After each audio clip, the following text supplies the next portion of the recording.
tu patakunu alamatal lil khobdi pisalah sati mawadi'a ileh maksudna kasroh jadi ciri pikeun i'rab khopat dina tilu tempat. Hiji dina isi mufrad munsharif, tegasna isi mufrad anu narima tanwin. Contoh marortu bijaidin wal pata. Marortu geus ngaliwat kuring bijaidin kajaid wal pata jeung kapamuda. Nu jadi contoh lapa jaidin jeung al pata. Nu jadi contoh lapa jaidin jeung al pata. Eta lapa jaidin jeung al pata teh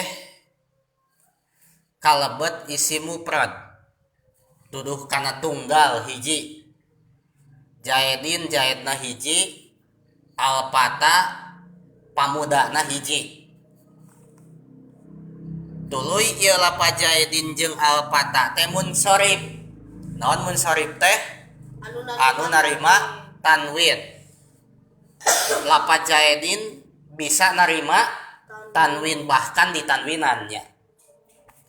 Lapad al-pata bisa narima tanwin bisa walaupun teu ditanwinan ayeuna mah. Piceun alif lamna jadi patan. Asal nama patayin tuh aya tanwinan anger. Kelah dina kitab panjang lebar penjelasan nama tah lapa jaidin jeung al pata kaasupan bi. Nah, tingali bi teh harap khopat.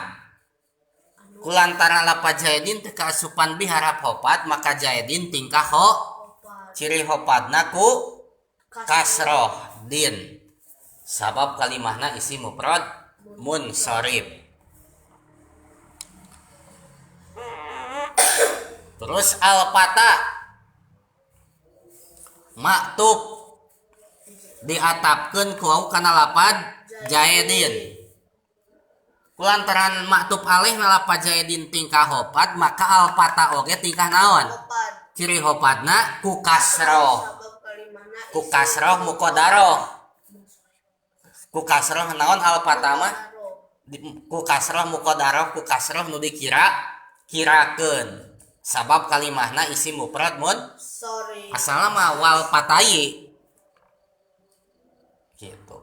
Kulantaran cek dina kitab sorop di kitu-kitu kieu-kieu jadi wal pata.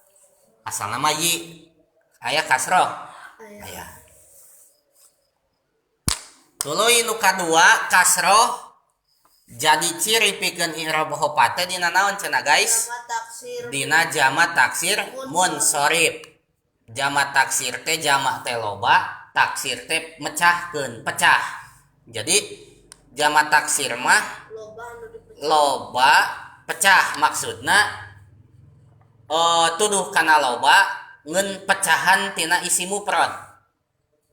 Lapatna teh pecah tina isim mufrad. Contoh marortu birrijali. Marortu ngaliwat kuring birrijali ka pirang-pirang lalaki. Tuh pirang-pirang teh loba. Berarti jamak. Tah ieu lapad rijali isim mufradna rajulun. Rajulun mah hiji lalaki, rijalun mah pirang-pirang lalaki. Bukan lalaki noh jadi awewe. Rajulun isim mufradna pecah. Peupeus jadi rijalun. Ro jadi ri. Tuluy ju jadi ja, tuluy sabada jim aya alipan jadi aya alif asalna eueuh gitu. Jadi pecah tina isim mufradna. Artos jamak taksir. Nah, tarkibna kumaha? Ar-rijali majrur atawa dijeher alias dihopatkeun. Dijeherkeun ku bi ciri jeherna ku kasro sabab kalimahna jamak taksir munsorif. Tegasna jamak taksir anu sok nerima tanwin walaupun dina lapad arijali tadi tapi sok bisa nerima tanwin rijalin. Hah? Rijalun asal nama rijalun boh rijalan boh rijalin. Nu marintah nasob, nu marintah ropa, nu marintah hopad, naon we kumaha we bebas macana. Lantaran aya nu marintah hopad nya eta maka kudu dikasrohkeun, di JR. Nu kadua contoh jamak taksir teh wal asari. Sami ieu ge pecahan tina isi mufrad nya. Hartosna wal asari teh jeung pirang-pirang tawanan nya.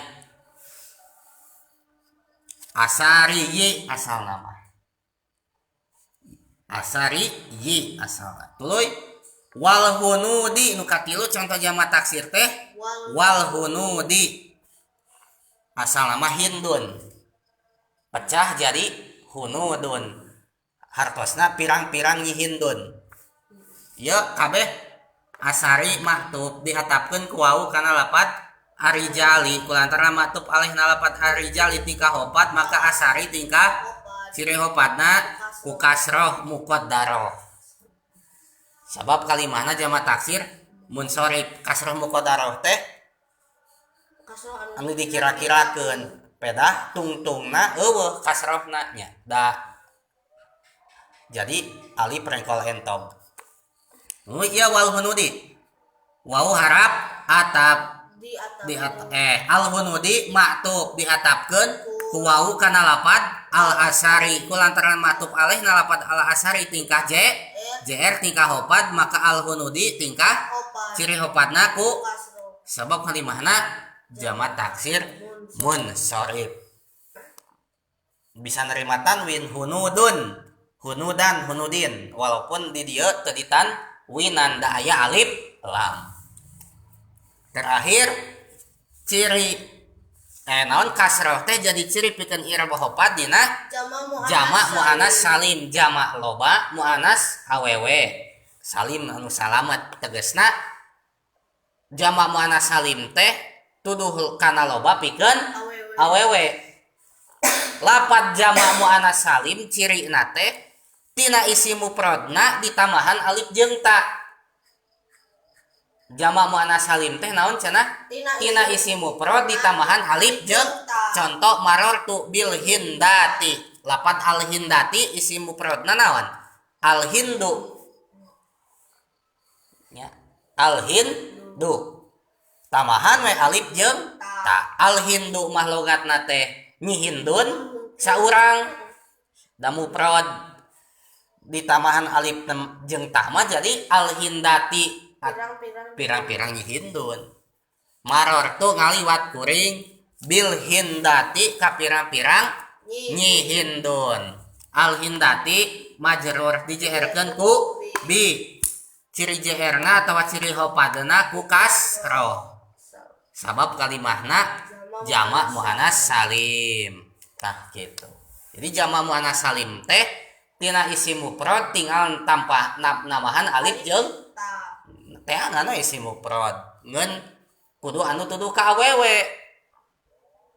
Ulah lapad jaidun da jaidun mah lalaki gitu. Jadi engke teu munasabah teu silih pantesan. Jadi jaidatun nya. Engko lalaki tapi dilapadkeun kana jamak muannas salim tuduh ka awewe teu pantes. Mun nyi hindun mah dangaran awewe bisa. Hartos alun wallahu a'lam.